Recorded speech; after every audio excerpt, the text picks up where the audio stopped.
오늘은 2024년 송년주일입니다. 올해의 마지막 주일입니다. 마지막이라는 말은 끝이라는 말과 같이 좀 쓸쓸하지만 한편 우리의 마음을 풍요롭게 합니다. 논어의 태백편에 나오는 구문 중에 이런 말이 있습니다. 중국 춘추시대의 유학자 정자가 한 말입니다.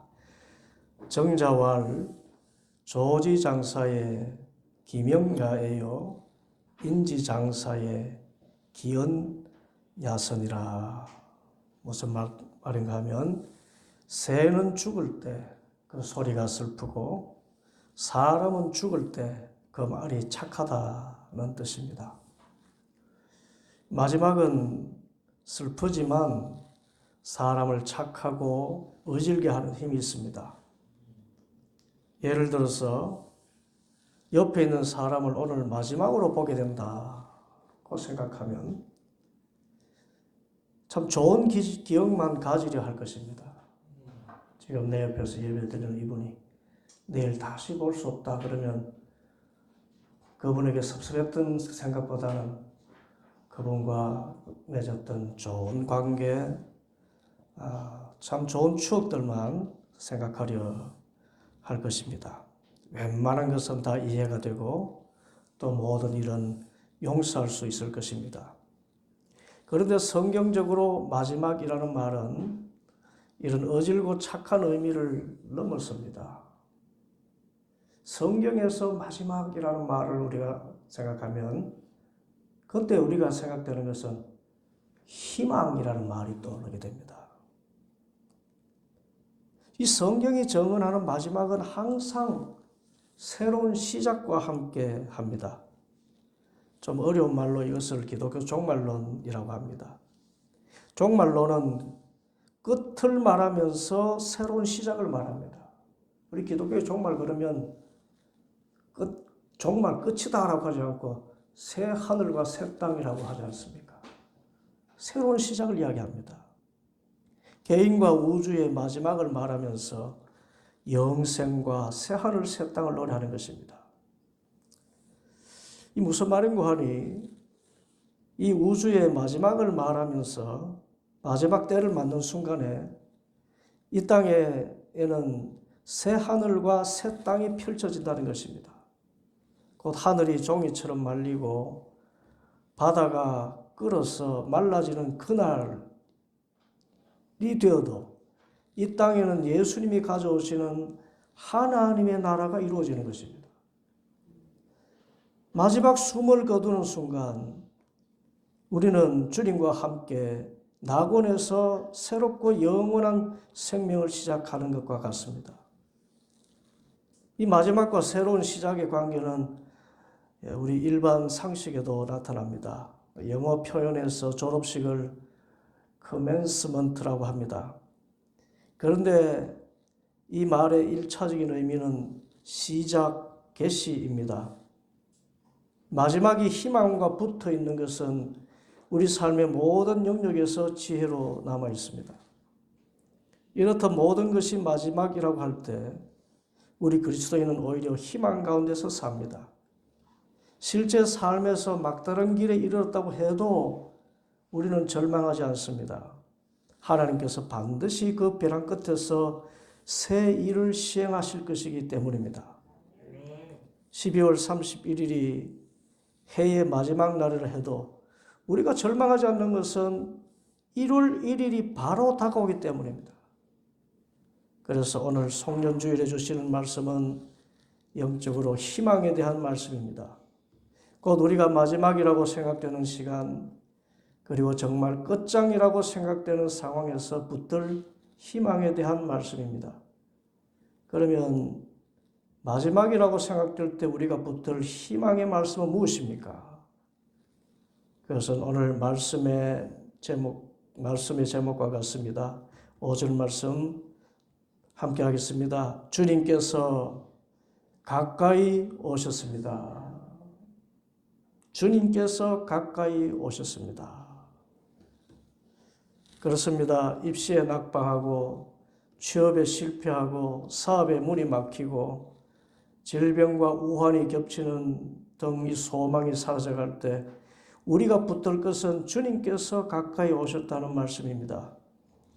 이것은 영적인 의미에서 내가 마지막이라고 생각하는 바로 그 시간에 주님은 가장 가까이 계신다는 것을 믿는 것입니다. 나의 작은 신음소리도 다 듣고 계시고 나의 모든 아픔과 고통을 나보다 더 아파하시며 나를 품에 안고 계신다는 것입니다. 아니, 내 안에 계신다는 것입니다. 그렇게 주님께서 가까우심을 할 때 우리는 희망이 넘치는 삶을 살게 됩니다. 그러면 우리가 주님이 가까이 오셨다는 사실을 알 때 어떤 희망의 삶을 삽니까?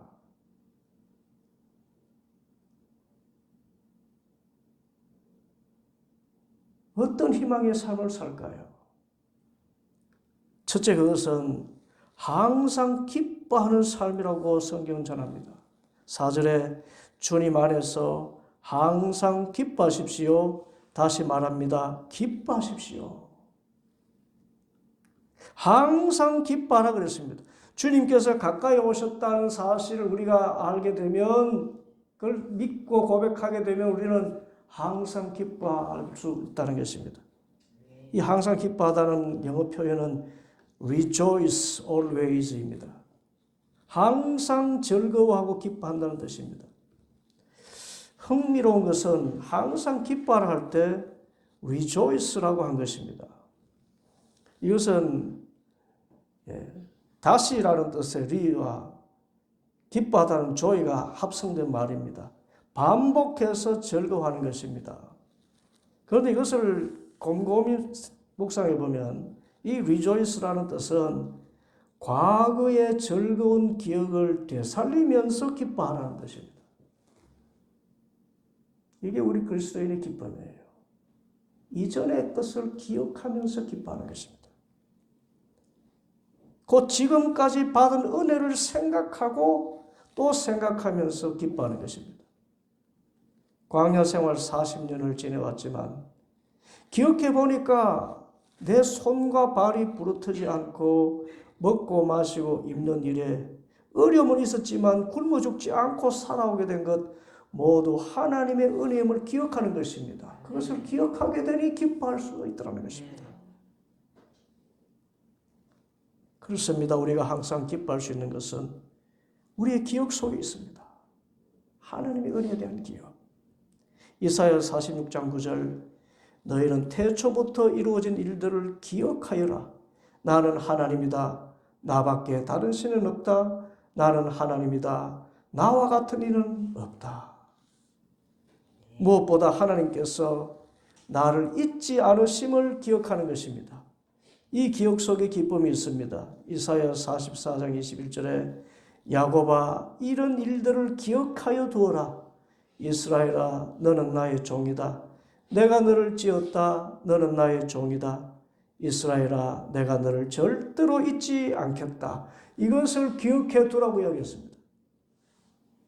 우리가 항상 기뻐할 수 있는 것, 그것은 주님께서 나를 절대로 잊지 않겠다고 약속하신 그 말씀에 있습니다. 무엇보다 우리가 항상 기뻐할 수 있는 것은 주님께서 가까이 계심을 알 때입니다. 여러분, 주님이 어느 정도로 나와 가까이 계십니까? 여러분에게 주님은 지금 어느 정도로 가까이 계십니까? 여러분, 우리 그리스도인들은요, 예수를 믿는 순간부터 나는 주님 안에 있고 주님은 내 안에 있습니다. 그래서 주님이 어느 정도 가까이 계신가 하면 내 안에 계신 만큼 가까운 것입니다. 지금 이 자리에, 그리고 여러분의 심령에 예수님께서 계심을 믿습니다. 예수님이 지금 나와 함께 계셔요. 그래서 우리는 주 안에서 항상 기뻐하는 것입니다. 지금 예수님이 내 안에 계시기 때문에. 그런데 우리가 내 안에 예수님이 계신다는 것은 주님의 사랑 안에 내가 있다는 것을 말합니다. 어떤 사랑입니까? 나를 위하여 피 흘려 죽으실 만큼 나를 사랑하시는 주님이 내 안에, 내가 그 주님 안에 있음을 믿을 때 우리는 항상 기뻐할 수 있습니다. 세상 많은 사람 나를 외면해도 주님은 나를 위해서 피 흘려 죽으실 만큼 사랑하시는 그 주님인데 그분이 나를 떠나지 않고 지금 내 마음속에 계시고 나와 내 곁에 바짝 붙어 계시고 내 손을 붙들고 계신다는 것. 이것을 기억할 때 우리는 이 세상이 줄 수 없는 기쁨을 가지고 기뻐할 수가 있는 것입니다. 그리고 우리가 기뻐한다 할 때에 기쁨이 있다는 것은 그가 희망 안에 있다는 것을 말합니다. 고통과 질병 가운데 사랑의 주님이 내 가까이 계신다는 것을 알 때 우리는 항상 기뻐할 수 있지요. 내 안에 주님이 계시고 내가 주님 안에 있음을 확신한다면 항상 기뻐할 수가 있습니다. 그런데 이 기쁨이 희망 가운데 있는 것은 항상 기뻐하라고 한 이 말씀이 지금 빌립보 감옥에서 바울이 보낸 편지 가운데 있는 말이라는 것의 그 의미가 큽니다. 감옥에서 우리에게 준 편지가 너희들 항상 기뻐하라, 항상 기뻐하라 한 것입니다. 왜 이렇게 기뻐할 수 있을까요? 희망입니다. 사도 바울이 가지고 있는 희망입니다. 곧 주님의 오심이 가까웠다는 것입니다. 지금은 슬픔과 고통과 눈물과 괴로움이 있어도 주님이 곧 오셔서 이 세상의 악을 물리치시고 하나님의 나라를 회복시키는 그때가 가까웠다. 사도 바울이 그것을 알고 우리에게 선포한 것입니다. 감옥 안에서도 주 안에서 기뻐하십시오. 기뻐하십시오. 여러분, 우리의 답답하고 억울한 일이 있다면 그 주님께서 반드시 해결해 주실 줄 믿습니다. 그날이 가깝습니다. 매우 가깝습니다. 둘째로 우리가 주님의 가까우심을 알 때 나타내는 삶의 모습은 모든 사람에게 관용을 알게 하는 모습입니다. 5절 여러분의 관용을 모든 사람에게 알리십시오. 주님께서 가까이 오셨습니다. 이 관용이라는 것은 넓은 마음이지요. 아량과 도량이라고도 할 수가 있습니다. 내게 잘못한 사람을 넉넉하게 이해하고 용서하는 것입니다. 그리고 이웃에게 베풀고 나누는 것입니다. 이것이 참 마지막의 한 일 가운데 가장 아름다운 일입니다. 관용은 일종의 버킷리스트입니다. 여러분, 버킷리스트가 무엇입니까? 유럽에서 사람을 교수형으로 처형할 때 목에 밧줄을 걸어놓고 발 아래에 버킷, 그 양동이를 두었습니다. 그리고 집행관이 그 양동이를 뻥 차면은 목이 메어 죽게 되었습니다. 그러므로 버킷리스트라는 말은 내가 곧 죽는다면 지금 해야 할 가장 소중한 일이 무엇일까? 주님 오셔서 이 세상을 심판하실 때가 가까이 왔는데 이 마지막 때에 내가 할 수 있는 것이 무엇일까? 그것이 관용이라는 것입니다.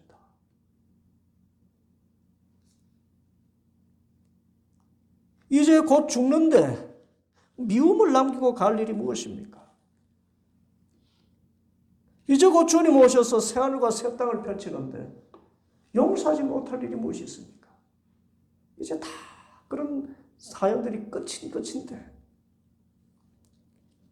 예수님께서도 십자가에서 죽음을 앞두고 이 관용을 이루셨습니다.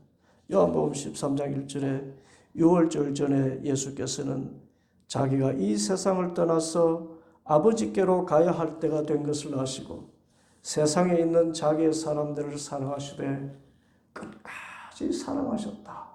거기에는 배반자 가룟 유다도 있었지 않습니까? 말썽쟁이 베드로도 있지 않았습니까? 그런데 그들에 대해서는 끝까지 사랑하셨어요. 내가 이제 십자가에 이제 너희를 떠나서 갈 텐데. 그리고는 실제로 십자가 위에서는 이렇게 말씀하셨습니다. 누가복음 23장 34절. 그때 예수께서 말씀하셨다. 아버지, 저 사람들을 용서하여 주십시오.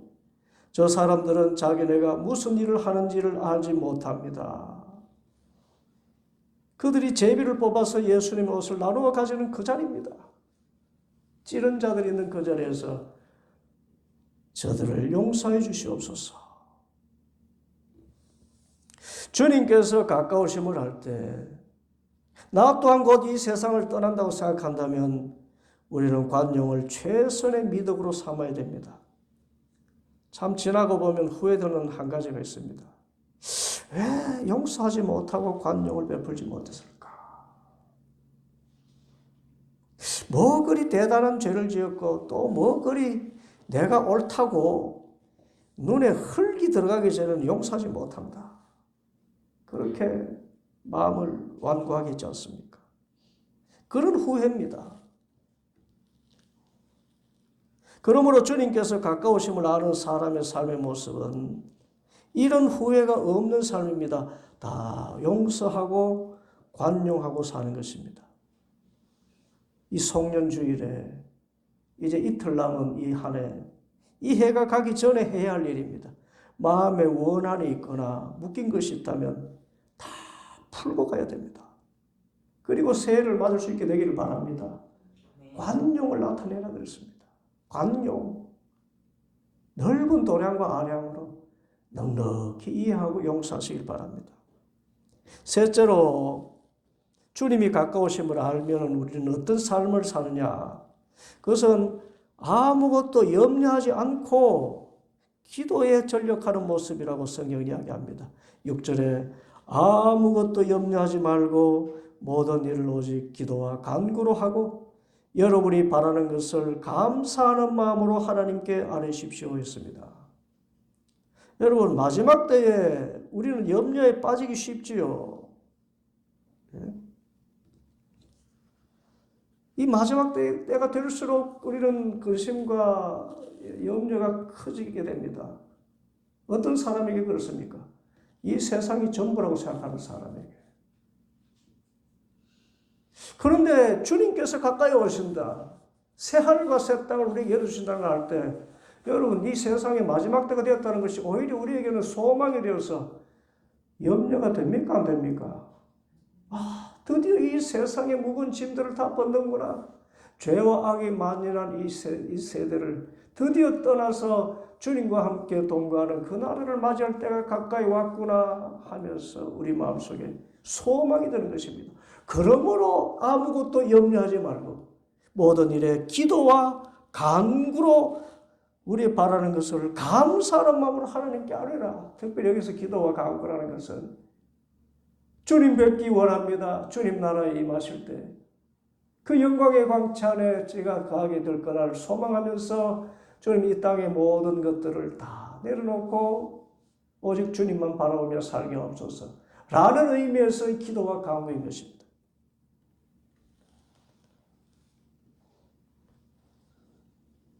참 살면서도 돌아보면서도 후회가 되는 것 가운데 하나가 그때 왜 그렇게 걱정하며 살았던가?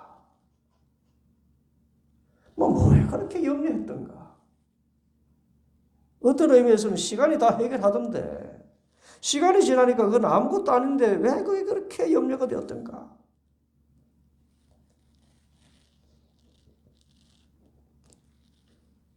염려는 아직 일어나지 않은 일에 대한 것이 90%라고 하죠. 왜 내일 일에 대해서 염려합니까? 그것은 일어나지 않는 일 가운데 그것이 내가 경험해보지 못한 어떤 불행한 것이 찾아오지 않을까라는 의미 때문에 내일 일을 염려하는 것입니다. 그런데 희망의 삶은 그 내일에 어떤 일이 일어나는지를 생각하지 않고 지금을 삽니다. 그리고 내일을 우리는 알고 있습니다. 이 세상이 끝나는 날이 주님 오시는 그날인데 주님 오시는 그날은 재앙의 날이 아니라 새 하늘과 새 땅에 우리가 들어가는 날입니다. 그래서 이 마지막 때에 우리 성도들이 희망이 넘쳐나요. 그래서 예수님께서 말씀하신 것 마태복음 6장 34절 그러므로 내일 일을 걱정하지 말아라. 내일 걱정은 내일이 알아서 맡아서 할 것이다. 한날의 괴로움은 그날에 겪는 것으로 족하다. 어차피 지나가는 시간이고 어차피 해결될 문제들이다. 내일의 문제를 보면서 오늘의 즐거움을 잃어버리는 이 어리석음에서 자유하거라. 자유하거라. 분명히 할 것은 최선을 다하고 실패했을 때 그것은 실패가 아니라 성공의 자산이 된다는 것입니다. 7번 넘어져도 8번째 일어서면 됩니다.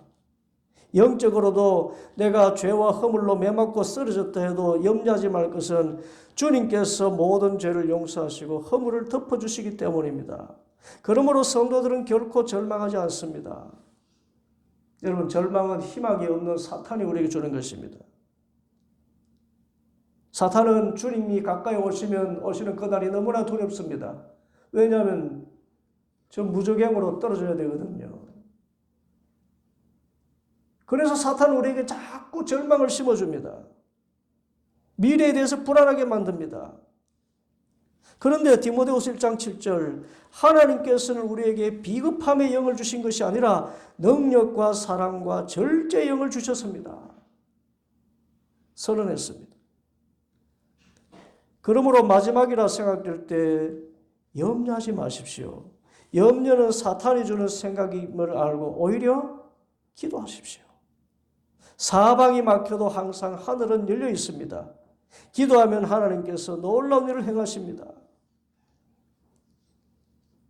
여러분과 함께 부르고 싶은 찬양이 있습니다. 오늘 함께 불렀던 그 찬양, 눈을 들어 하늘을 바라보세요 찬양입니다. 눈을 들어 하늘을 바라보세요. 우리 함께 찬양하십시다.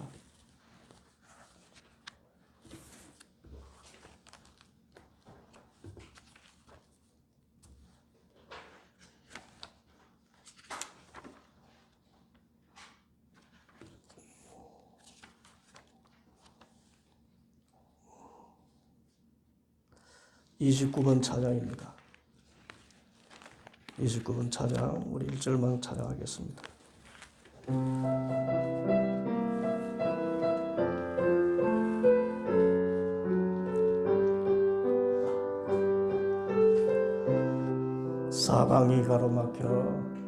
사방이 가로막혀 절망하나요. 눈을 들어 하늘을 쳐다보세요. 당신을 사랑하는 하나님께서 해결해 주실 거예요. 지금 당신이 먼저 해야 할 일은 하나님이 하신 일을 인정하면서 모든 것이 합력하여 선을 이룰 줄 믿고 따라가는 일이죠. 아무것도 염려하지 말고 오직 모든 일에 기도와 간구로 너희 구할 것을 감사함으로 하나님께 아뢰라. 당신이 말씀을 믿는다면 모든 것 하나님께 맡기세요. 눈을 들어 하늘을 쳐다보세요. 그리고 감사하세요. 아멘. 주님이 가까우심을 알고 그것을 바라보는 성도라면 이때에 염려하는 대신 기도하는 것입니다. 감사로 기도하는 것입니다. 그래서 마지막으로 주님의 다시 오심을 희망하며 하는 사람이 나타내는 삶의 모습은 감사입니다. 6절 다시 보면 여러분이 바라는 것을 감사하는 마음으로 하나님께 아뢰십시오 했습니다. 주님 오실 날이 가까운 줄 아는 사람은 마지막 때에 감사합니다. 우리의 기도는 하나님께서 놀라운 일을 행하실 줄 믿고 감사하는 것입니다. 감사 가운데 우리는 특별히 미리 감사하는 그런 신앙이 필요합니다. 하나님은 반드시 내 기도를 들으시고 최선의 길로 열어주실 줄 믿습니다. 그래서 감사합니다라고 기도하면 7절에 그리하면 사람의 헤아림을 뛰어넘는 하나님의 평화가 여러분의 마음과 생각을 그리스도 예수 안에서 지켜주실 것입니다. 우리의 생각을 지켜주셔요.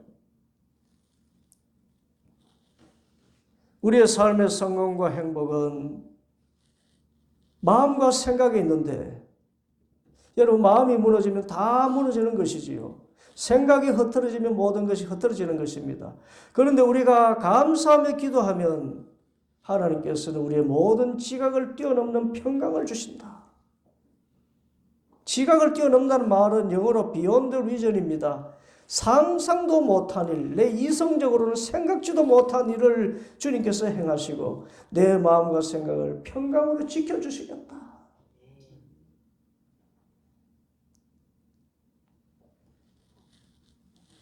그래서 또 돌이켜볼 때 후회스러운 모습은 왜 감사하지 않고 살았는가? 왜 그때 그렇게 불평했는가? 왜 그렇게 원망했던가? 그렇지 않습니까? 불평하고 원망하고 한숨 짓는 그 시간은 여러분 살았지만 죽은 시간입니다. 아무 의미가 없는 시간이에요. 왜 그때 감사하지 못했던가?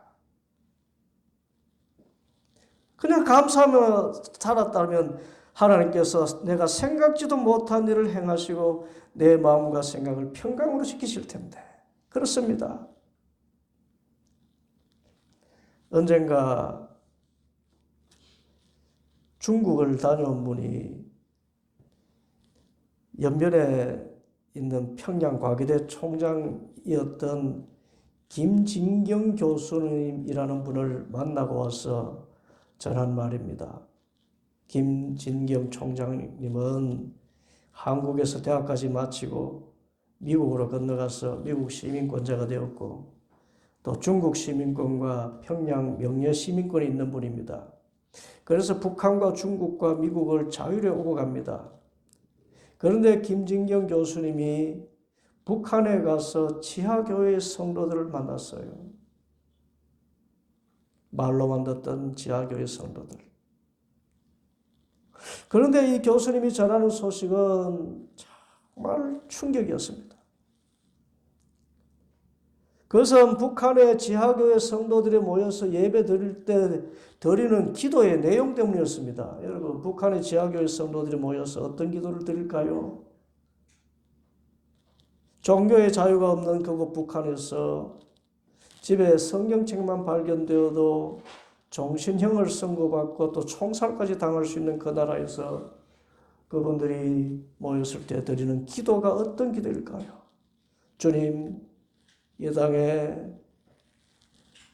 독재자가 멸망하게 해주시고 우리가 다시 종교의 자유를 찾을 수 있도록 주님 길을 열어주시옵소서. 우리도 그렇게 기도하고 그분들은 그렇게 기도하게 할 것이 아닌가. 그런데 우리의 생각을 완전히 넘어서는 것이 이 북한의 지하교회 성도들의 기도는 한결같이 감사뿐이었다는 것입니다. 감사밖에 없더래요.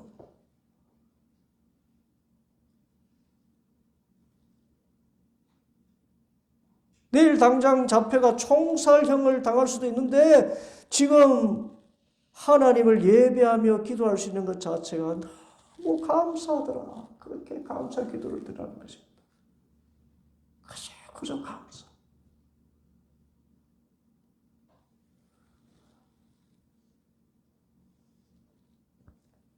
여러분 참 우리 대한민국의 그리스도인들이 북한 지하교회 성도들을 따라갈 수 없는 것이 이분들은 그 순교의 상황 가운데서도 감사하며 기도하고 또 기도하며 감사 생활하고 있다는 것. 이거 하나만 보더라도 우리 신앙은 저 북한의 지하교회 성도들을 따라갈 수가 없어요. 그들의 교회는 너무나 초라합니다. 지하교회, 가정집에 숨어서 자리 하나 깔고 거기 모여 앉아서 숨 죽여서 촛불 하나 켜고 예배 드릴 텐데, 그에 비하면 우리 주가정교회는 전등이 이렇게 환하게 밝혀 있고 마이크에다가 참 이렇게 목사가 설교를 하고 찬양 반주가 있고, 그런데도 우리는 감사가 없는데,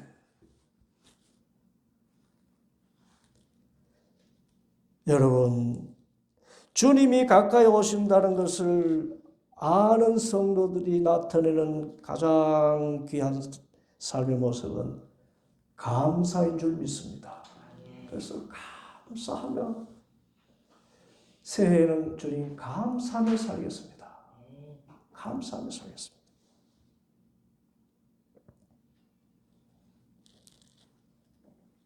그래서 이 감사는 하나님의 신성한 명령이고 하나님께 영광 돌리는 일입니다. 데살로니가전서 5장 16절, 항상 기뻐하십시오. 끊임없이 기도하십시오. 모든 일에 감사하십시오. 이것이 그리스도 예수 안에서 여러분에게 바라시는 하나님의 뜻입니다. 주님 다시 오실 날이 가깝습니다. 점점 가까이 오시고 있습니다. 아니, 주님은 이미 내 안에 와 계십니다.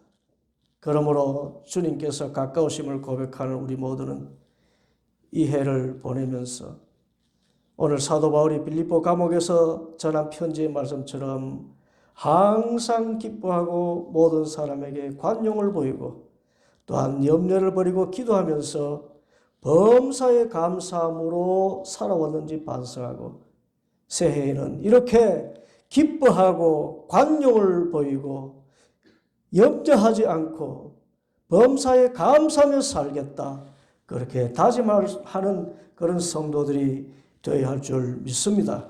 항상 기뻐하라. 너희 관용을 모든 사람에게 알게 하라. 주께서 가까우시니라. 아무것도 염려하지 말고 모든 일에 기도와 간구로 구할 것을 감사함으로 하나님께 아뢰어라. 이 말씀대로 행해서 모든 지각에 뛰어난 하나님의 평강이 내 마음과 생각을 지키셔서 언제나 희망적이고 긍정적인 삶을 살아가는, 새해에는 정말 희망뿐인 삶을 살아가는 우리 모든 성도 되기를 간절히 소원합니다. 기도하겠습니다.